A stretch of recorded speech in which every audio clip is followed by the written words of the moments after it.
Using a product for the first time is like dating, and after some time like marriage. What do we mean by that, and how do designers use this to trick you? Designers manipulate you in many ways, but also in many good. One of the most important ones, not only making the products easy to use, but also feeling easy to use. Well, let's come back to the dating example. Imagine for a bit, you are on a first date. You just met and it's going great. But not anymore. They made a weird comment, picked their nose or something similar. And at this stage you are not that invested and can break it off easily. That small thing tipped you off so much that there won't be another day. Similarly, when you use a product for the first time, your mind will try to find something wrong with it. The first reason to dislike it, maybe the unboxing feels super bad and cheap, or you don't immediately understand the button layout, or the user interface is super confusing and even intimidating. All of these things and many more could lead to you ghosting a product. In the worst case, you will even try to refund it. And even in the best case, you still might dislike the product, even if it is just on a subconscious level. In the long term, this will obviously lose a lot of business. When I bought my new phone, it was just a replacement for my old one. I like my old phone a lot, but that one sadly died a quite abrupt and unexpected death. At some point it just never turned on again, and in the repair, they told me that it was a case for the trash bin. Sadly. I was very sad about this, to be honest. But obviously, I had to get a new one. But as this was a replacement, and because of the unfortunate history behind it, I went into buying this phone with a bad attitude to begin with. Changing to this new phone was not my idea.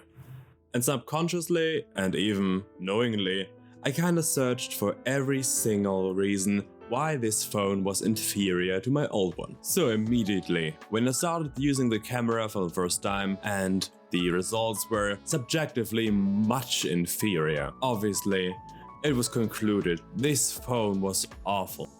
I had this warm feeling inside me. I was sure I was right all along. This phone was awful and I knew it. And so I started to hold a grudge against it. First impressions matter. And it is what you tell your friends about, not all the small everyday things late in your relationship, but those early days of dating that are magical, and you talk about them over and over again. After several dates, you will obviously forgive smaller things without a problem. It's a very different situation. Obviously, I did not bring back my phone, even though subjectively there was a strong reason to, objectively there was not. So after forcefully holding onto it, and living with it for days, weeks, months, I realized that both of them had their up and down sides and could forgive it the small shortcomings. Kinda like in dating, right? But obviously, many people are not forced to stay with the service or product, thankfully. So how do designers create a love story right from the beginning? First off, general beliefs cannot be changed from the outside. Maybe you try to convince some friend of something. It never works. It really never works. They have to find out for themselves. A great app used by someone who despises technology will never work. We will find something negative inside of it. And that is okay. In my case, because I went in there not wanting to like this new phone, I didn't. I wanted to dislike all the minor things. So with that out of the way, how do designers get you to love it if you don't want to dislike it? It all comes down to two principles. How's that pronounced again? Atarimae hinshitsu&Miryokuteki hinshitsu. Thanks, man. The first one means something like taking for granted quality, so basically functionality. The other one means something like enchanting quality. Both of these are extremely important and you can't do just one of them. If the product doesn't have the functionality you wanted to have, the magic on top can't happen. It will just seem as unnecessary or plain out bad. But if those two work in union, you are able to make adjustments to increase the perceived ease of use. So for example, the perceived enjoyment, so the joy you get out of using that object, and also the object usability. So basically, how well you are objectively able to use the product. As we saw in our date example, in the beginning, both of these factors get strongly outweighed by your held beliefs. But if you didn't start negatively, things like a great unboxing experience can have a lot of impact on how a customer sees the product. But once we transition into marriage, different concerns arise.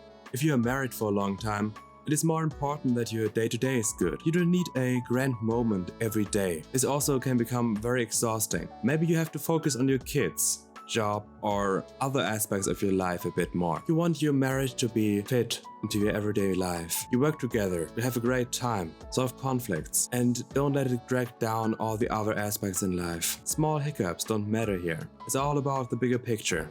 With products, it is the same. We could say that what makes a product feel easy to use is when a product actually changes with you or supports your change.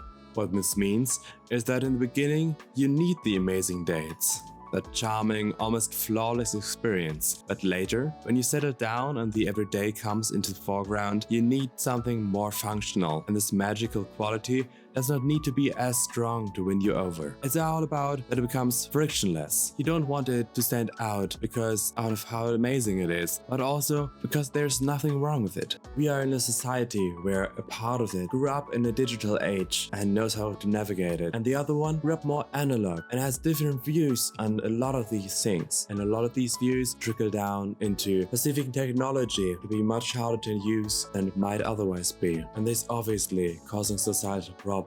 A big idea around this, voice control, because interfacing via voice is what we do every single day, and with that, a lot of the entry barrier could be crushed. But tricking people into liking products is not the only thing designers do. For more on that, watch this video next.